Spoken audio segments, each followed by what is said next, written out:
This is Greg Dooley inside Schembeckler Hall at the Towsley Family Museum, and this is the M. Victor's History Show.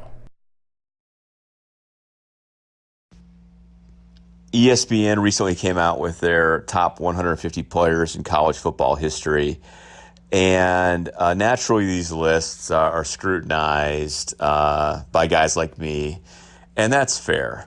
But on it were 4 Michigan players: Charles Woodson, Tom Harmon, Desmond Howard, of course the 3 Heisman winners, and Anthony Carter. But there were a couple notable omissions, namely the entire Yost, if you want to lump in the Kipke era, which covers 8 of our national championships. And I saw on Twitter, I wasn't alone in the head scratching. And the first guest I want to bring on is MGoBlog's great writer, editor from Mgo-radio, from Hail to the Victors. And of course, I'm talking about Seth Fisher. And Seth's got a particular bone to pick about one Adolph Germany Schulz, the legendary Michigan player from the Yost era, right at the tail end of the point-a-minute era into the latter half of that decade. And without further ado, here's my conversation with Seth. I know, Seth, I saw on Twitter that one snub struck a particular chord with you, and that was Germany Schulz. And I was hoping maybe you could talk a little bit about why it struck a chord with you, and to you, what Germany Schulz's significance is and why he belongs on this list.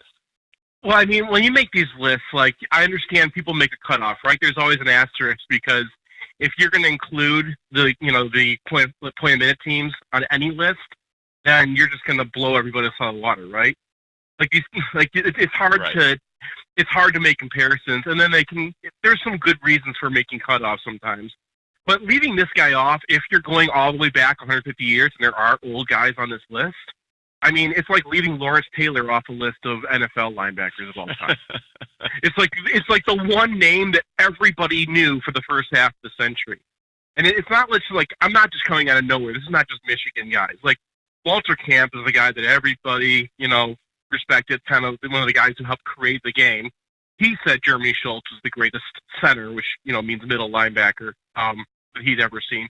Grantland Rice. For a long time, for people who don't know, he's the best because Walter Camp said so. It was that significant, right? Right. And Grantland Rice, who was like the one reporter that, like, you didn't have an AP top poll. You had Grantland Rice says so. Yep. And then the College Football Foundation actually got together just a few weeks before Germany Schulz died in 1951, and they made a list of the greatest players up to 1951. And he certainly made the list there. I think he was like the first guy they picked. So, like, when you talk about a guy who stands out, I can't think of any other modern comparison, because, they talk about guys who changed the game. He invented things that changed the game, and the game had to change because of him. Right. So he's credited as effectively the first linebacker, right? Yeah.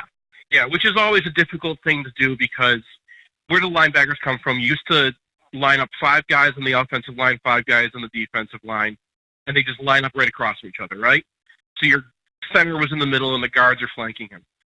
And who was the first guy to back up and play that way, right?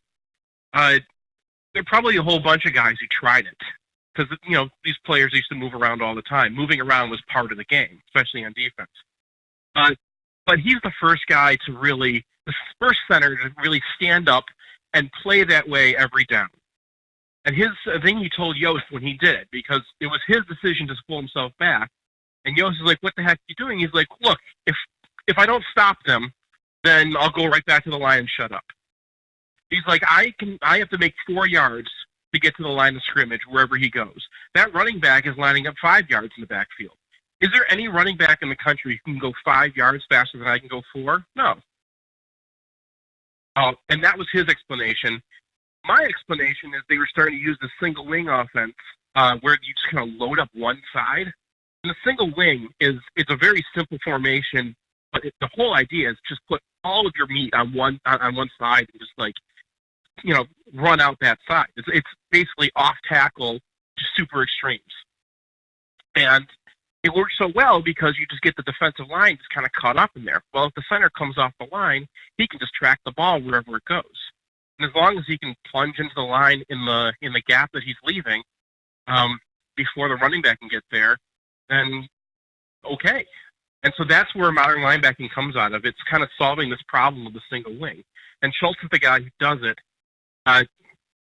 basically because he was just getting mad about not being used. They're just running around him all the time. You run off tackle, but then the center's not affecting the play. And he couldn't fathom a play that he's not affecting. Right, and to your point about Camp and Rice, everyone recognized the significance, and if nothing else, is complete dominance and impact without question, right? Yeah. But of course, somehow, and again, these goofy committees, and it's got to be tough. And there's only a handful of guys before World War II even on there, but this one's like, come on. Yeah, well, if you don't talk about him enough, then people will. If he's not present in mind, then people will forget. Right? People talk about Tom Harmon all the time. He's their Heisman winner, so he's not forgotten. But these guys who played back in the day, people don't talk about the Yost era very much. Usually, when they do, it's just an asterisk, right? It's not counting the point-a-minute teams because that's just unfair. Here's the best teams of all time, right? Yeah. And just every single time Yost gets discussed, it's like, other than that, and then they move on, right? He's asterisked away. And I think Germany Schulz has kind of got caught in that wash. But the interesting thing is when you go back to like any articles in the 1950s, 1920s, 1930s, any of those, in that time, when you're talking about greatest football players ever, nobody left out Germany Schulz. Because he's a mythic figure. Like, this guy is 6'4", 245 pounds back when everybody is 5'11", under 200, right? Yeah. Now, is it proper to credit him with the spiral snap? I've read that as well. The spiral snap back, or is that one of those things that's really tough to nail down in history? I mean, I think that obviously all these things are tough to nail down.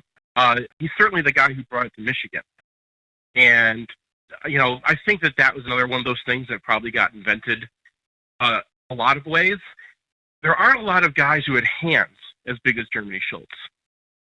And the other thing about it is that, like, remember, the snaps used to be under center. And this is the era when shotgun snaps, I mean, the shotgun formation is way in the future, but shotgun snaps actually come out of this era, right? Like, the single wing had all these shotgun snaps, and they weren't snapping it, they call them passes. So if you go back and read these articles, they're talking about passing. But his passes were always accurate because he spiraled it. But nobody had hands as big as Germany Schulz. Right? This guy is his dimensions are just completely out of proportion to everybody else who's playing around this time. And because of that, he could spiral it in both directions. And he could also pass, like the fullback, they called him back then, but it would be very similar to what the quarterback is now. Would be lining up, maybe a couple of yards to the right, maybe a couple of yards to the left. And it wasn't just a single snap, right? He had to snap it all over the place. And being able to put that on the guy's knee accurately every single time was the difference between, the quarterback having to gather the ball and then running it, or, being able to do something with it right away. It opened up an entire second of offense. And imagine, even back then, 1 second of offense, when you have the ball and can do something with it, makes a huge difference. Huge, and that's just snapping. Yost knew that, right? I mean, that was a big reason behind the hurry up philosophy. Not only hurry up and snap it, but run these quick plays and really optimize time and speed.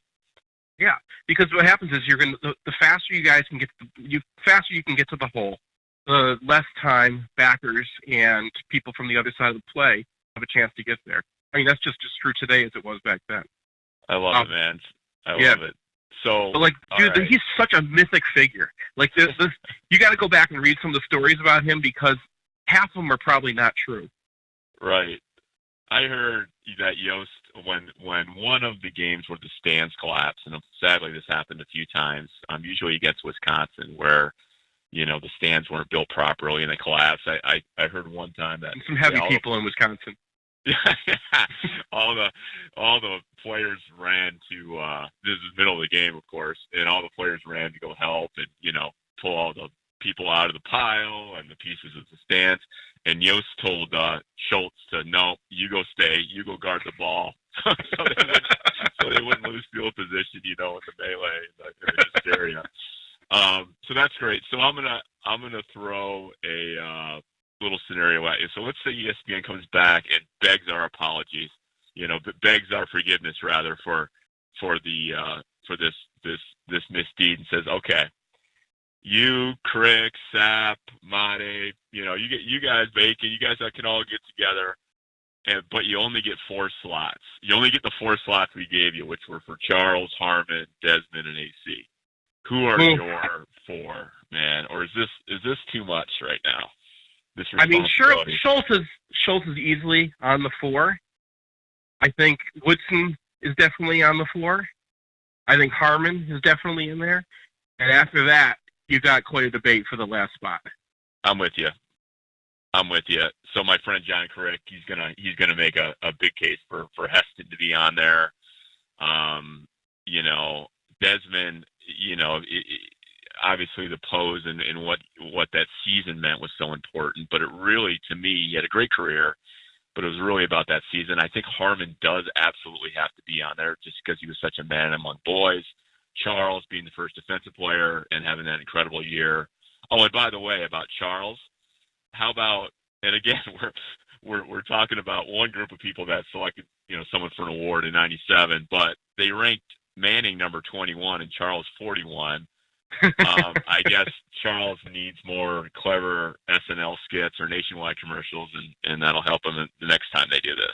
I just to make it so I wasn't angry about it, because I didn't want to be like, by the way, you need to put Charles number 20 or something. Yeah. I think that they're knocking him for not having a senior season.